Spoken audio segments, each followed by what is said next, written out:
போதும். அப்புறமா இது என்ன டைம்? அட நீங்க வேற ஒன்னு சொல்லுங்க. நீங்க சொல்ல மாட்டீங்க போல. இது என்ன டைம்னா informative time with Ramesh. Facts ஆரம்பிச்சிடலாமா? ஆரம்பிச்சிடலாம். ஓகே, ஃபேக்ட்ஸ் ஃபேக்ட்னா யார் எக்ஸாம கண்டுபிடிச்சது? தெரியலையா? இதோ அந்த ஸ்கிரீன்ல தெரியறல ஹென்றி மிஸ்கல் அமெரிக்கன். இவர்தான் எக்ஸாம கண்டுபிடிச்சாரு. இப்போ என்கிட்ட மட்டும் டைம் மிஷின் மட்டும் இருந்துச்சுன்னா வச்சுக்கோங்களேன், நான் ஹென்றி மிஸ்கல் அமெரிக்கன் வாழ்ந்த காலத்துக்கு போய் அவரை போய் கும்மிட்டு தான் வருவேன். அவ்வளவு வெறியில இருக்கேன். சரி வாங்க அடுத்த ஃபேக்ட் போலாம். இப்போ நம்ம எக்ஸாம் பத்தி பார்த்தோம்ல, அடுத்ததான் நம்ம இப்போ ஹோம்வொர்க் பத்தி பார்க்க போறோம். யாருக்குமா ஹோம்வொர்க் கண்டுபிடிச்சது? இதோ அந்த ஸ்கிரீன்ல தெரியறாருல ஹோரஸ்மேன், இவர்தான் கண்டுபிடிச்சாரு.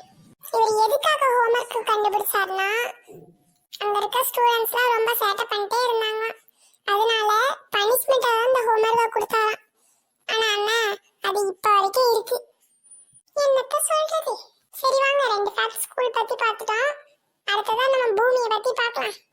அது என்னன்னா, நம்ம பூமிக்கு மட்டும்தான் கடவுள் பேர் இல்லாம நார்மலான ஒரு பேர் வச்சிருக்காங்க. நம்ம பூமி உயிர்கள் வாழ்றதுல மட்டும்தான் வித்தியாசமா இருக்குன்னு நினைச்சா பேர்ல கூட தான் வித்தியாசமா இருக்கு.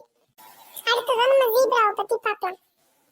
அதாவது ஜீப்ராஸ்க்கு நமக்கு ஃபிங்கர் பிரிண்ட்ஸ் இருக்குல்ல, அதே மாதிரி ஜீப்ரால கோடு கோடா இருக்கும்ல, அது பேர் இங்கிலீஷ்ல ஸ்ட்ரிப்ஸ். நமக்கு இருக்க மாதிரி அதுக்கு ஸ்ட்ரிப் பிரிண்ட்ஸ் இருக்குமா.